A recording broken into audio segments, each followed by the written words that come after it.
Okay, I will preface the story with a slight, brief background of what was going on in my life at the time. My then wife had a spiritual and mental breakdown. Her personality changed within a 2 month period of time to a violent personality. Called the police on me. I have three small children by her, and she would call the police and tell them that I was beating her up and the kids. Of course, the police never found any evidence of that because it never happened. And to get away from the situation and to diffuse some of the violence, I took a job on Long Island, having lived in Pennsylvania, northeast Pennsylvania, so I was about 200 miles away. And I would spend 4 days on Long Island and then come back, like usually on Thursday or Friday, and then go back the following Monday or so. So anyway, one night when I'm driving back to Long Island, it was a cold November, early December night, pouring rain, thunderstorm, and I'm in a small town making a left onto one of the main roads, and I see this man who was dressed nicely, raincoat on, walking without any protection besides the raincoat. And as I go to make the left turn at a blinking light, he looks over my way to the car and flashes this huge smile, which struck me as really weird because he probably really couldn't even see into the car. And, he didn't know who I was or anything. So anyway, feeling generous, I pulled over and asked him if he needed a ride. He said, yeah. So he gets in the car, and he says, thank you very much. He goes, hello, my name is Gene. And then he proceeds to tell me about his life by saying, yeah, he goes, it's really weird. He goes, I've been married for 12, 13 years. I have 3 young children. And my wife just went through this whole personality change within a short period of time. He goes, and she got real violent and calls herself a spiritual healer, but basically just destroys people's lives and not helps them. Yeah. And as I'm listening to him, I had a very eerie feeling because everything he was saying was mirroring my own life. He said he has to go away. He said, I'm on my way now to get my car, and I usually go away for 4 or 5 days of the week and come back on weekends so that I'm not near the situation all the time. Mm-hmm. And I'm sitting there watching them, listening to them, and not believing my ears because he's describing my life. Yeah. And then I said, where you coming from? He said, the bottom of the hill. I said, where you going? He said, the top of the hill, which was a span of about 3 miles. I'm like, okay. And he goes, all right, you can pull over here and let me out. So I let him out of the car, and he stops for a second with his hand still on the door and says, wait here another 10 seconds. I'm like, okay. And he said, wait another 10 seconds, and then you'll be safe and you'll be on your way. So I actually waited the 20 seconds because everything else he had said previously was so bizarre. Yeah. And I'm driving along. I'm waiting about a quarter of a mile from where I had dropped him off.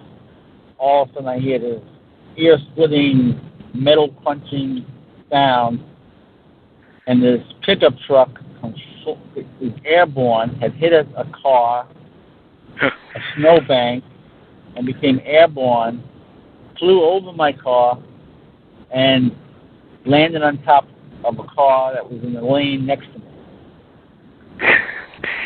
Wow. So if I hadn't waited the 10 seconds or 20 seconds, that car would have been me that the truck had landed on.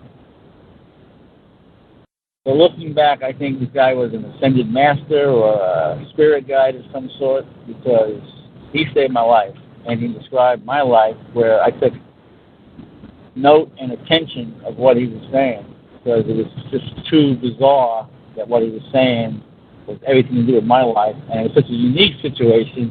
It wasn't just like, it can happen to anybody. Yeah. And that's the name of that tune. That's Eugene, huh? That's Eugene. Now, wasn't there another time where, like, Grandma and Grandpa were in the city and they some homeless guy talked to them? Like, you talk about that yeah.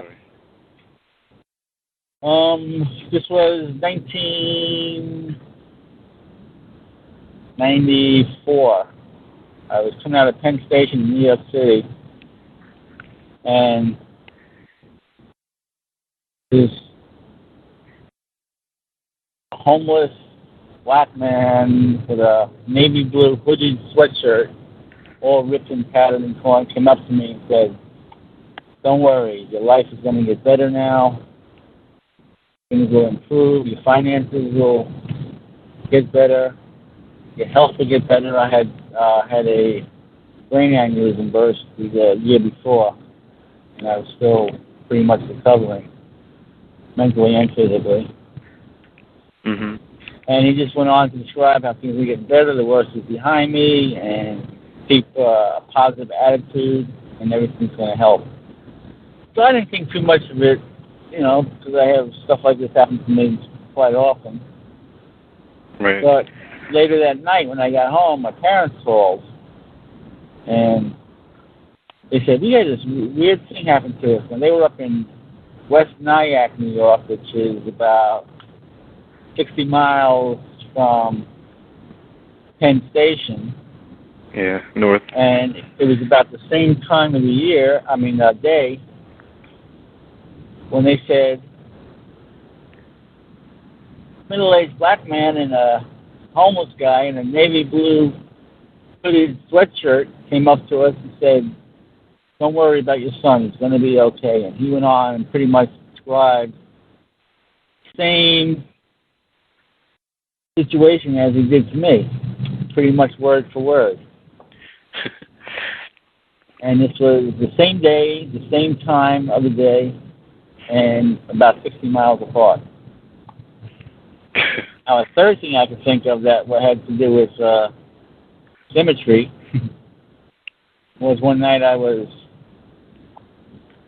cleaning out the stalls in my horse barn when I saw this huge fireball shoot overhead and landed in the woods about 500 feet from my barn. However, there was no fire, there was no sign, anything that could have resembled this huge fireball that I saw going through the sky. Yeah.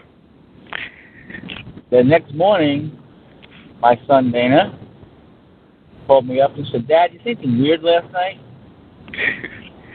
I said, "As a matter of fact, I did." And I described what I saw. He goes, "I saw exactly the same thing. And when I was watching it, all I kept hearing was, 'Call your father. Call your father.'" So he called me in the morning. So we saw exactly the same thing, 200 miles apart.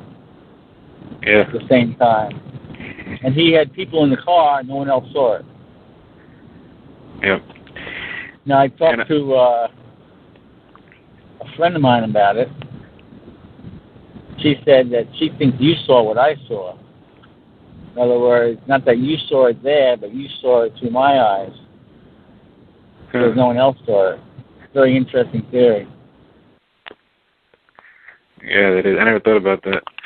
Yeah, me neither. It's pretty cool. I saw it over Uniondale by Hofstra over there by Nassau Coliseum, which was probably like a good, 15,000, 20,000 people can possibly see that same thing. Yeah, so someone else would have seen it.